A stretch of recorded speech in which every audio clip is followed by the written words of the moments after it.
Hi, and welcome to VIBEZ Daily. This is a daily devotional curated by VIBEZ Church to help you practice the way of Jesus and be all that God has called you to be. You have joined us for our year-long series titled Devoted. Acts 2:42 tells us that the followers of Jesus were devoted to the apostles' teaching, to fellowship, to breaking of bread, and to prayer. This podcast was created to provide context and commentary for what you read each day. Just before our friends begin discussing today's reading, we want to invite you not only for fellowship, but for prayer as well. We have created the VIBEZ Daily Chat Group to offer you fellowship and a community where you can state your observations, ask questions about the reading or the podcast. You can join us by downloading the VIBEZ Church app in your favorite app store. Click Join the Conversation and join us today. And finally, we hope that you can join us for prayer. Prayer happens Monday through Friday, and more information on that can be found on the VIBEZ Church app under prayer. Now, let's begin our conversation on today's reading.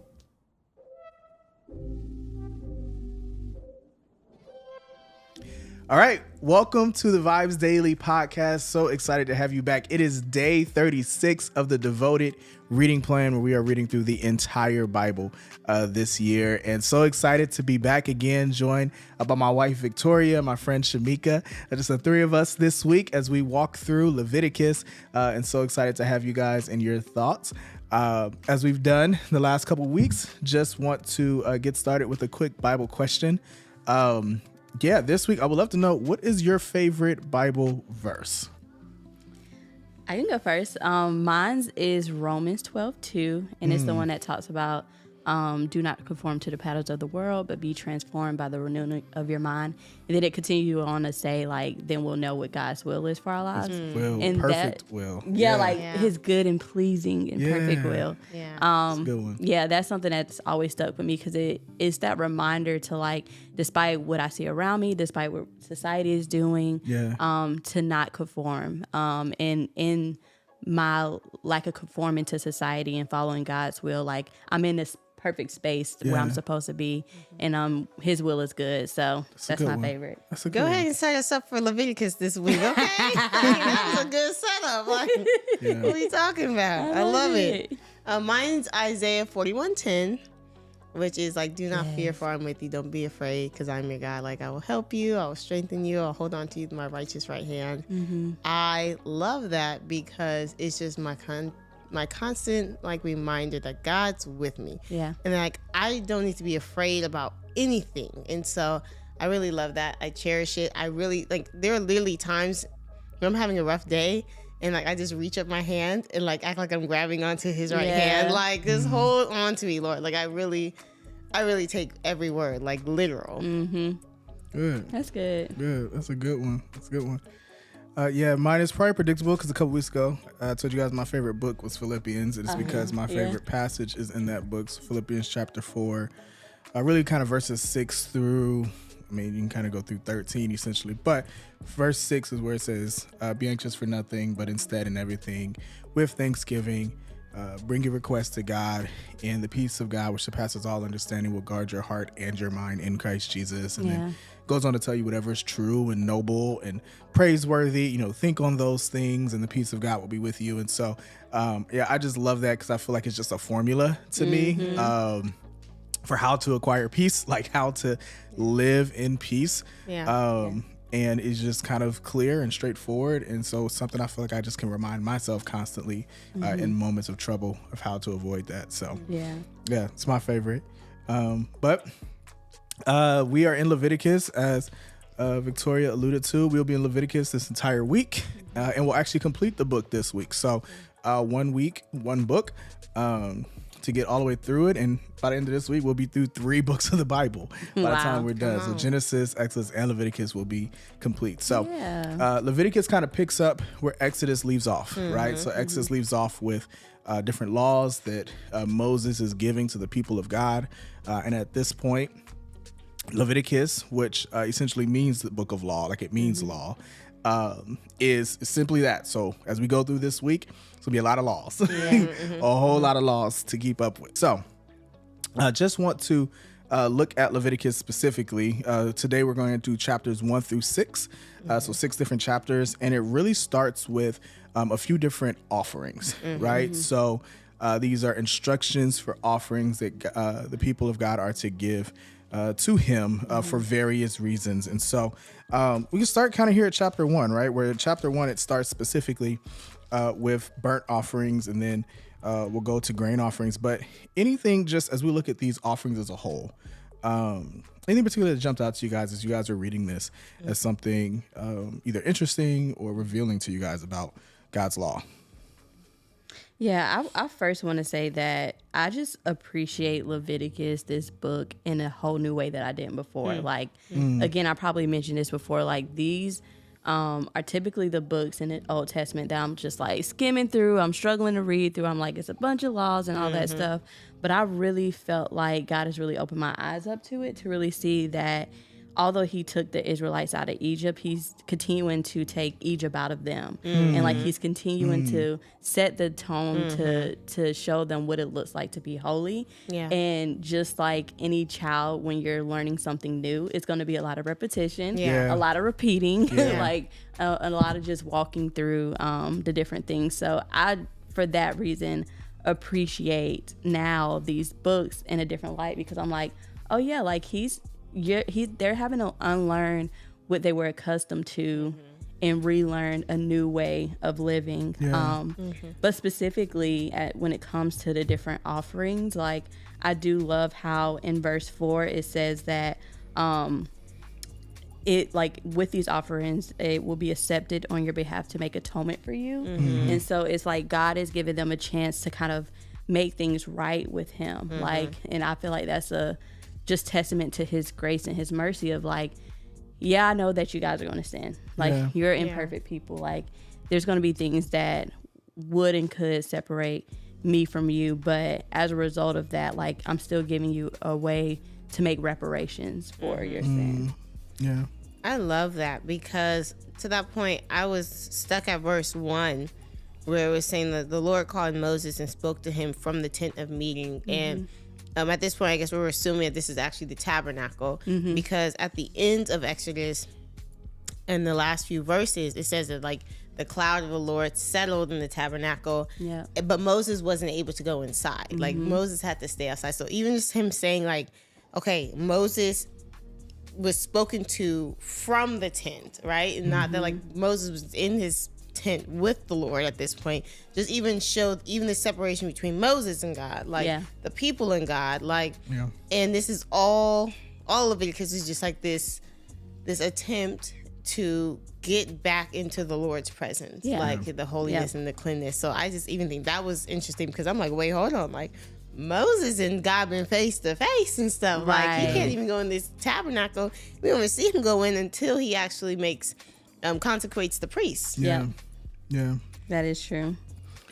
Yeah, I love you guys to point out there, but like this idea that again, this is really setting the stage kind of for what this book is about altogether, but that it is really teaching a people how to be in relationship with God that didn't really have like clear instruction on how to do that, right? Because even the idea of like a sin offering is like brand new, right? Like if we think about it, where we are in history, there's a belief that, you know, the book of Job takes place kind of prior to way prior to, you know, where we've gotten to this point.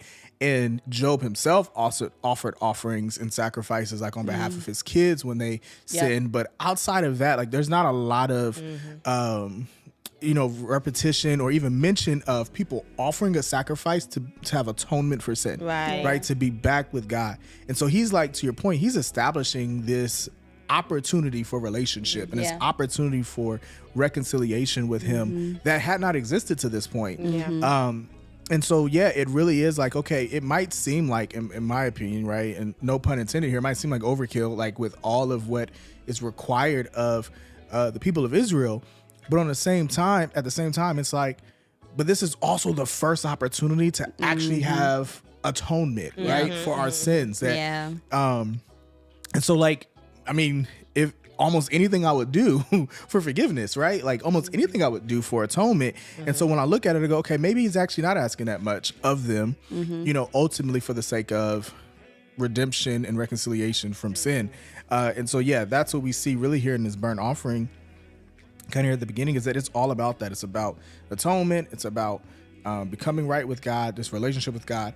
And this is like the bare minimum of what it takes to kind of get in that space. Yeah. And I love how like these first three that we see, this burnt offering, this grain offering, and this peace offering in these first 3 chapters, he said they are like offerings that seem voluntary in a way, right? Like these voluntary offerings, because they call it like a gift. Like this is a gift.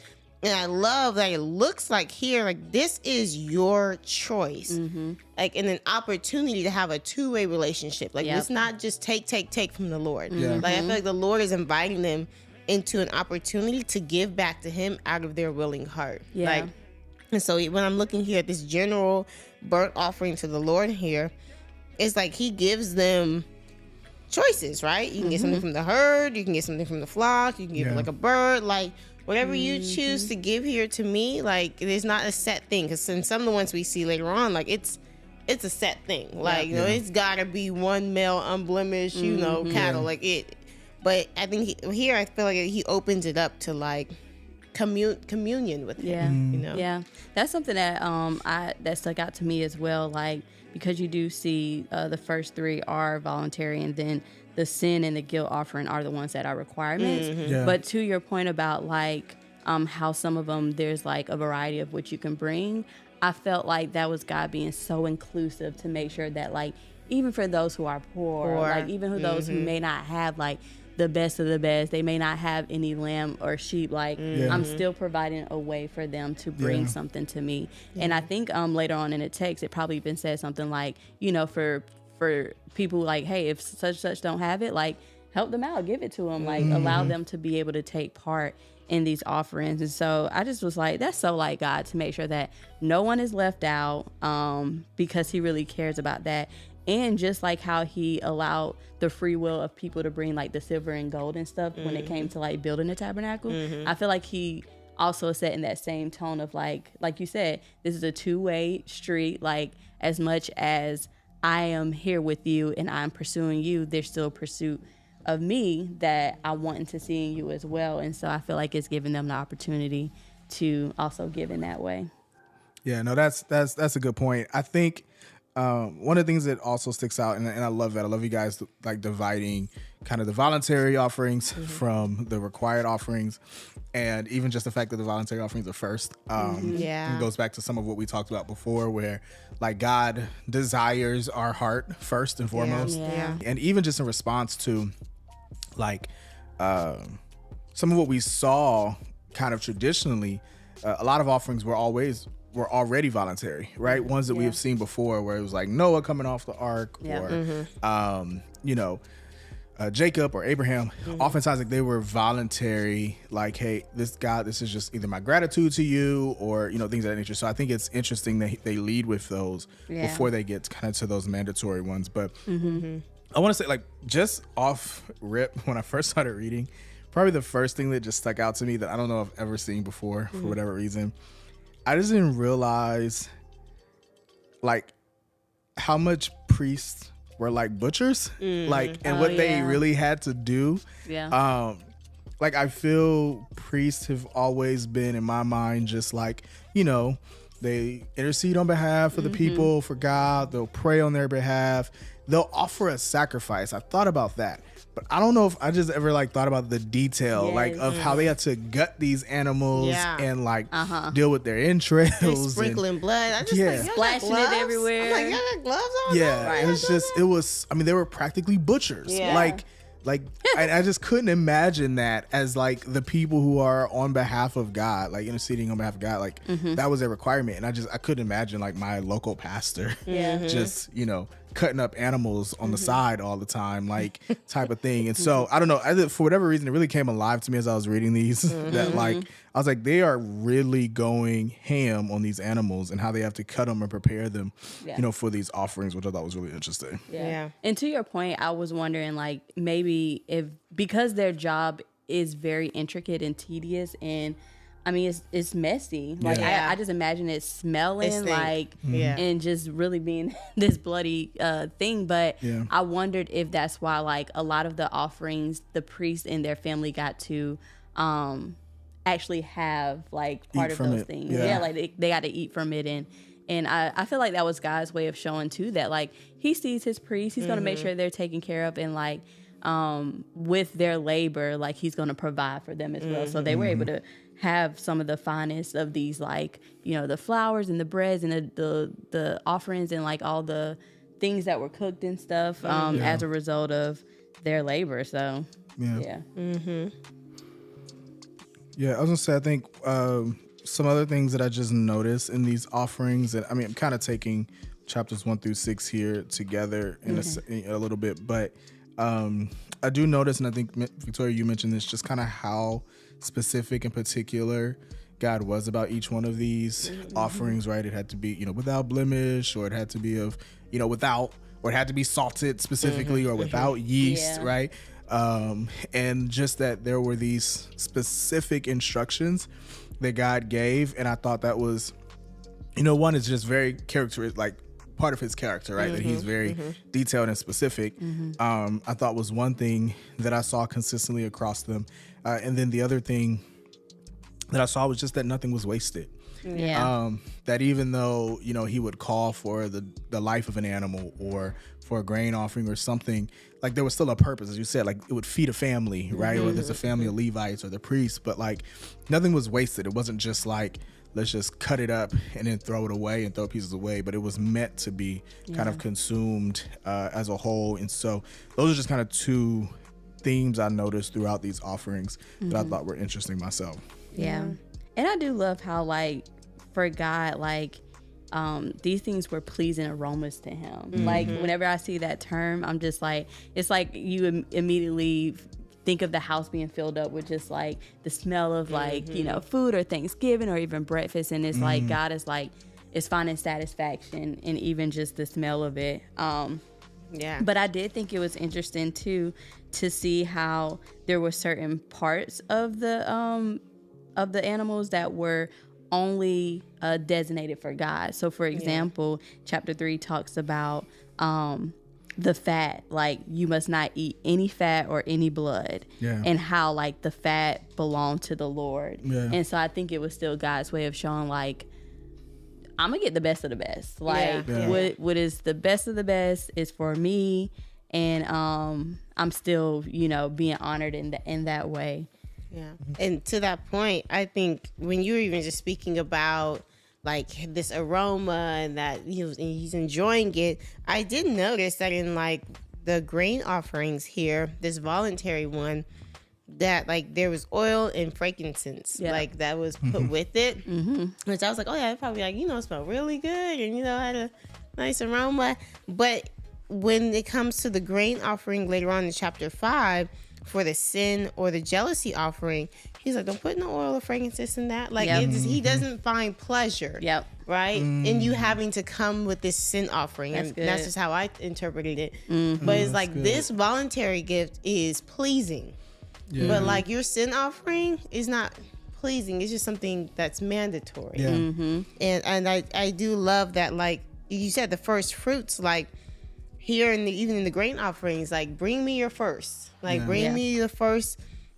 And I think, you know, just like how like it is with giving up the first male or something, or the, you know, the firstborn male, like it just really shows like God's my provider.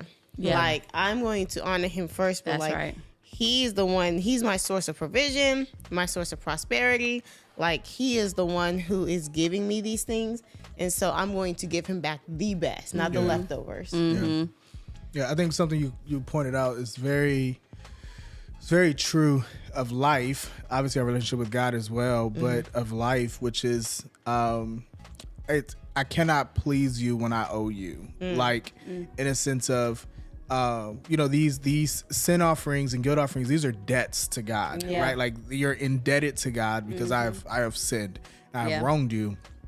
And when I've wronged you and I'm in debt to you, essentially when I pay you back, there's no joy in that. There's no, I'm not doing anything extra. Like I said, if somebody owe me $5 and they give me $5, I'm like, well, duh. Like I expected that because that's that.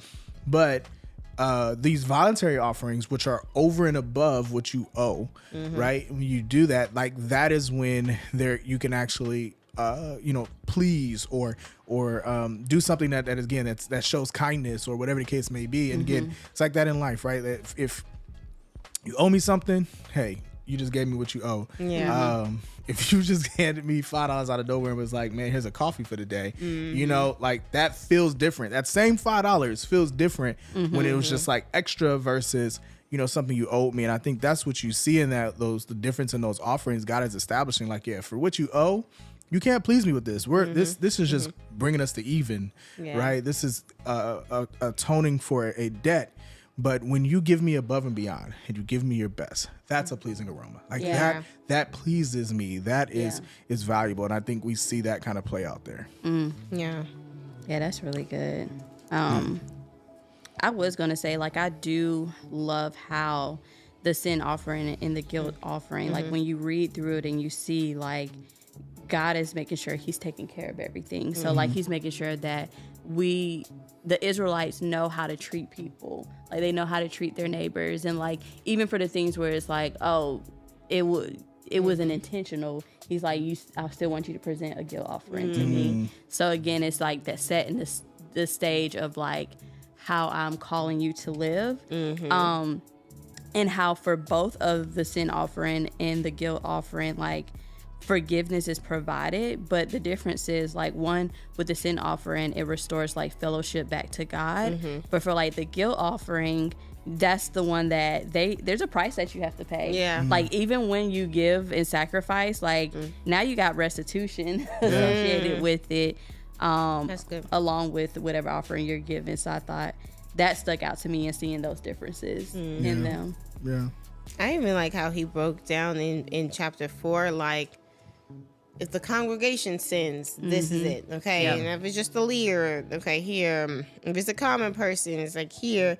But like to your point, Shameeka, like I feel like he is teaching them that like sin costs. Yeah. I feel like they've been living life, just doing what they want to do, not realizing like the weight of sin, right? And I think even just like he's teaching them like, okay, like there's some physical consequences here, all these animals here, but like even just going to New Testament, we started learning about like there's a spiritual consequence, right? That like each one of these sins is going to keep you separated from God until you like reconcile and like and pay what is due. Yeah. And to know that the priest wasn't exempt from this. Exactly. Like even the priest had to make atonement for themselves as well. And so it just goes to show like how we were talking about before with Moses, like even Moses, like as much access he had to God, like he still wasn't perfect. Like the priests are the same way, and ultimately the only person who is Jesus. Yeah. But yeah, so anything else that you guys saw here, kind of end of chapter 5 into chapter 6? We've kind of talked about some of those voluntary offerings. Now these are some of the required ones. Anything else that was interesting to you guys here at the end of today's reading? Can we just point out the fact that they have griddles? Yeah. I was like, hold up now. I don't know. My mindset always goes back to like, just lack of resources or just whatever. And of course their griddle probably look different than what our griddle today looks. But I'm like, okay, they actually have these different things to like saute some stuff up and get it together. And that's why that food was smelling good. Yes. I thought the same thing with this big old like iron griddle. Like hibachi. Right. Chop. I like it. Fire coming up and everything. I like it. I think it was interesting that like chapters 1 through 5 was like Moses speaking to the people. Like God was like, speak to the people. But in here in chapter 6, it's speaking to the priests and like how they're even supposed to go about doing these sacrifices. I feel like this is behind the scenes. Like, okay, the people bring your stuff. And this is what you guys have to bring. Okay, once they bring it, priests, now y'all gonna receive it, and this is what you have to do with it. And so this chapter 6 and 7, which we'll do tomorrow though, but is more like priest instructions and getting into like the nitty gritty, but also like this fire that is kept continuously. Like, I feel like this fire just continues to like symbolize God's presence. Like and God being there with them. Yeah, that's so good. Good. Good. Mm-hmm. Anything else? There's a lot of blood. All the blood. It is. It's just a lot of blood.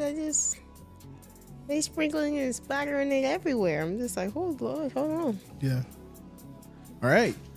So that's essentially it for day 1. We went through chapters 1 through 6 here. Chapter 7 we'll pick up kind of in the middle of this, and even as Victoria just alluded to, some of the instructions for priests. So we'll come back tomorrow for day 37 and deal with chapters 7 through 12. Until then, take care. Thank you for joining us for the VIBEZ Daily Podcast. Be sure to like, comment, and subscribe on your favorite podcast platform or download our favorite, the VIBEZ Church app. Visit vibes.church/devoted for additional episodes, notes, details, and the latest merch.